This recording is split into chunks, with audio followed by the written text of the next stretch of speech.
कुल्लू जिले के आनी में भारतीय कम्युनिस्ट पार्टी मार्क्सवादी यानी माकपा ने अपनी विभिन्न मांगों को लेकर धरना प्रदर्शन किया। इस दौरान पार्टी कार्यकर्ताओं ने आनी के न्यू बस स्टैंड के समीप राष्ट्रीय राजमार्ग 305 पर करीब 2 घंटे तक चक्का जाम कर सरकार के खिलाफ जोरदार नारेबाजी की और किसानों, बागवानों तथा आम जनता से जुड़े मुद्दों को उठाया। माकपा के प्रभारी प्रताप ठाकुर ने कहा कि माकपा हमेशा किसानों, बागवानों और ग्रामीणों के हितों की आवाज उठाती रही है। उन्होंने बताया कि पार्टी के आह्वान पर पूरे देश और हिमाचल प्रदेश में नुक्कड़ नाटकों के माध्यम से लोगों को जागरूक किया जा रहा है। साथ ही 24 मार्च को दिल्ली में केंद्र सरकार की नीतियों के खिलाफ बड़े स्तर पर विरोध प्रदर्शन भी किया जाएगा, जिसमें देश भर से सैकड़ों लोग भाग लेंगे।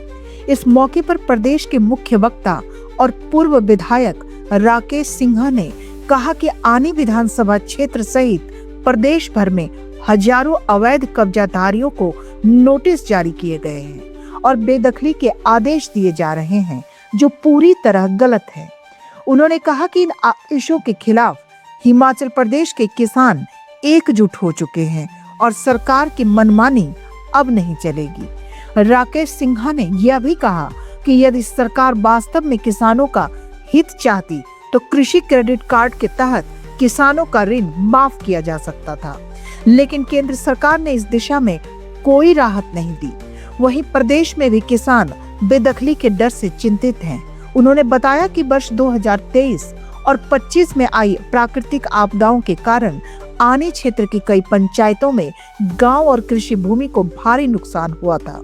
इसके बावजूद प्रभावित परिवारों को पर्याप्त मुआवजा नहीं मिला और जिन लोगों के घर उजड़ गए उन्हें आज तक घर निर्माण के लिए आर्थिक सहायता नहीं दी गई।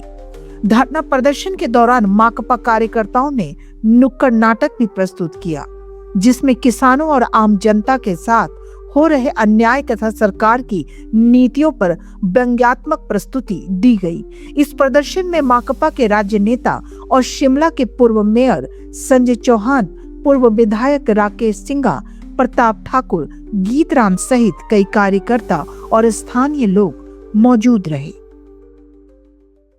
जो नाटक किया गया ये असल में नाटक नहीं था। ये जो इस देश में, इस प्रदेश के अंदर और ये आनी के इलाके के अंदर जो गरीब आदमी है, मेहनत कश करने वाला जन है, उसकी जिंदगी की कहानी थी। और मैं समझता हूं जिस बेवकूफी तरीके से, जिस तरीके से उन्होंने हमारे दुखड़े को रखा है, उसके लिए हम आनी के लोगों को जोरदार की तालियां उनके लिए देनी चाहिए। अब मैं आपसे क्या साझा करना चाहता हूं? मैं आपसे ये साझा करना चाहता हूं कि हमारा प्रदेश छोटा सा प्रदेश है, बहुत बड़ा नहीं है, और दुर्भाग्यपूर्ण इस छोटे से प्रदेश के अंदर ये जो पहाड़ों में खेत खलियान हमने, हमारे बुजुर्गों ने लगाए हैं, ये पूरे प्रदेश का सिर्फ 10वां हिस्सा है, जिस पर भवानी जी ये खेती की जाती है, वो 10वां हिस्सा है, सिर्फ 10वां हिस्सा।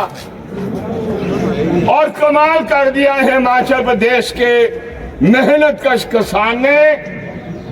चलो सेब आया, स्टोक साहब की देन हो सकती है, लेकिन मेहनत कर सिर्फ अपने परिवार का विकास नहीं किया, प्रदेश को भी आगे ले गया।